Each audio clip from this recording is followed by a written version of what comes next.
Hello, everybody. Welcome to Talk About House. I'm Todd. I'm Juana. Okay, so today we're going to talk about the news that just came out about pending home sales increasing for the first time in many months.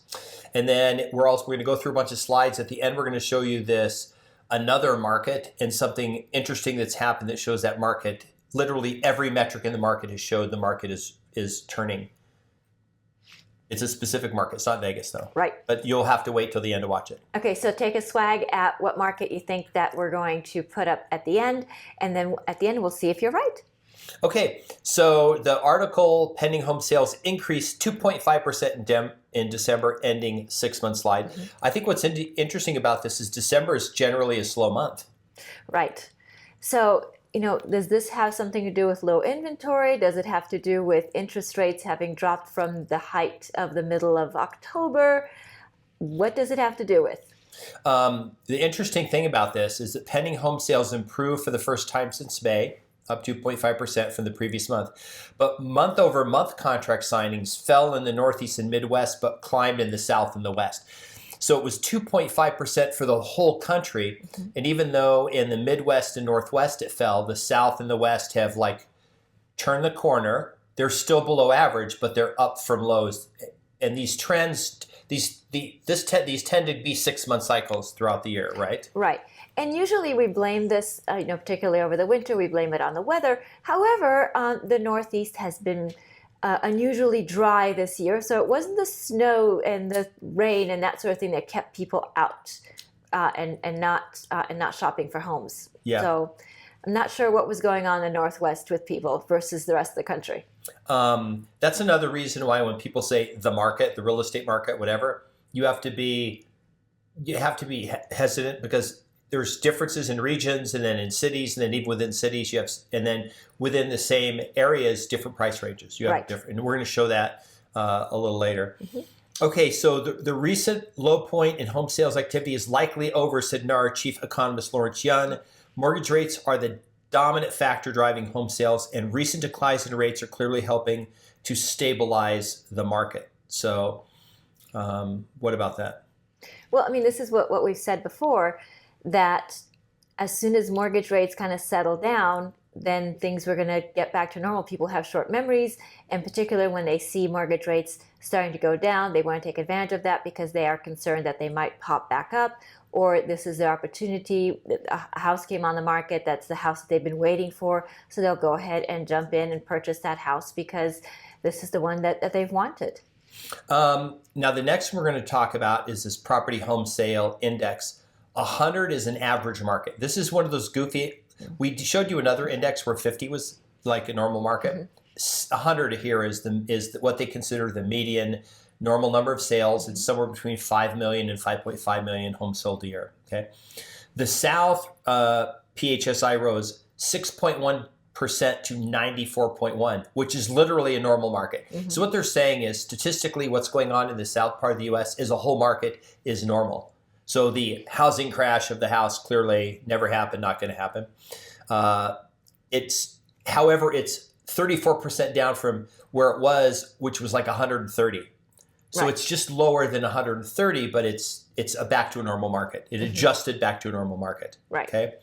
The West advanced 6.4% to 58.6. We were much decreased. What's interesting is last year in the hottest market ever, we still weren't at 100.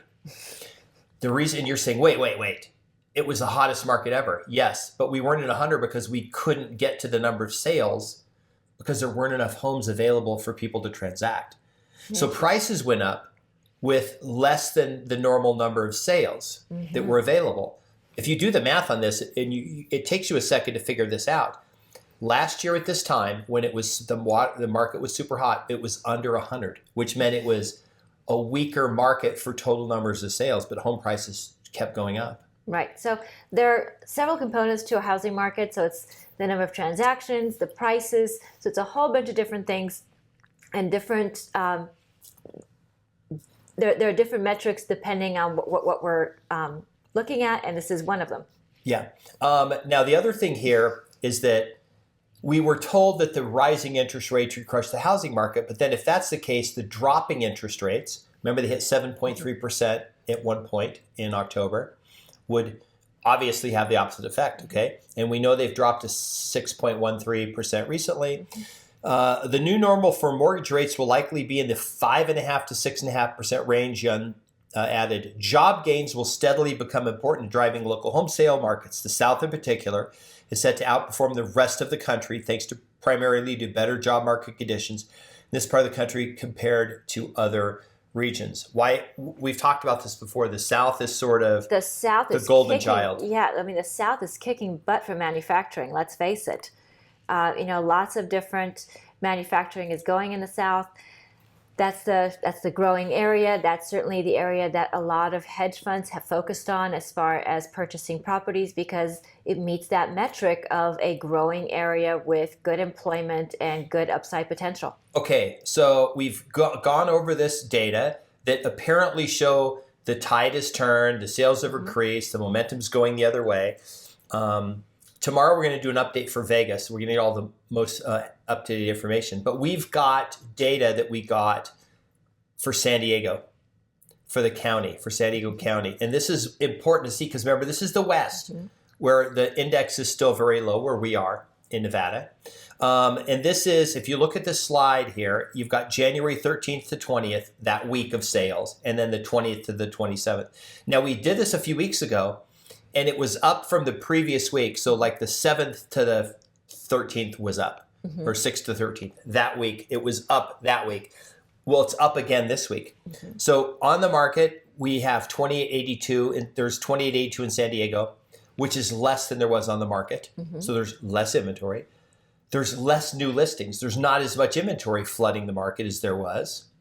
The sales numbers were the same. So those are recent sales. But pending sales is up.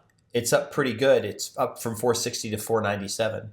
So we have rising sales, decreasing inventory, right? You can see what's getting ready to happen here. And then the median home price the last 30 days was 740 to 750. Now you probably scratch your head and say that can't be right because those are exact numbers.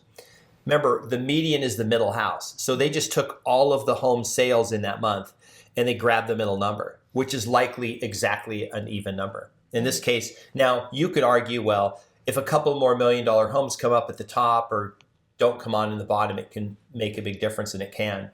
But usually if the market is still collapsing and people have come on and said it's going to, because it didn't crash this fall, home prices are up, by the way, 8% year over year in Vegas. And they're up in San Diego year over year too. But when you look at this, you realize that this is a trend.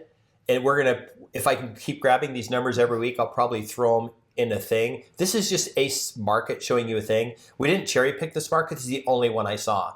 And the agent who posts this on social media, I looked and went, oh my gosh, that's like interesting because we have the same phenomenon in Vegas right now.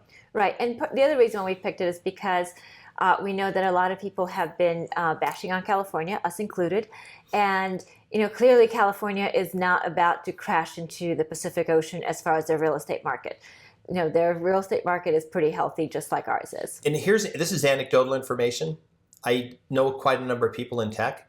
I'm finding out that San Diego is becoming a tech hub, that a lot of companies in the Bay Area are opening offices in San Diego.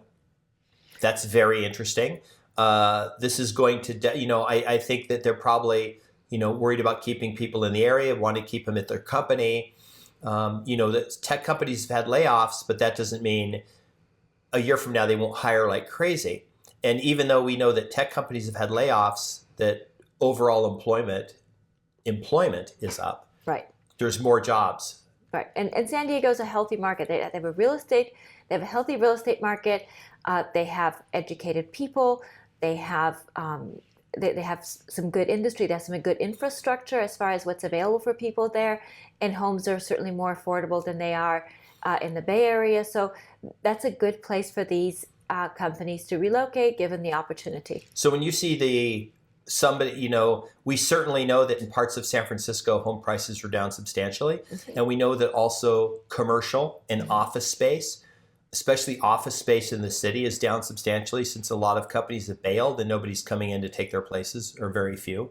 40% vacancies in some areas, parts of the city. Well, but that goes back to the opposite of what I said about San Diego. San Diego has improving infrastructure, and San Francisco not so much.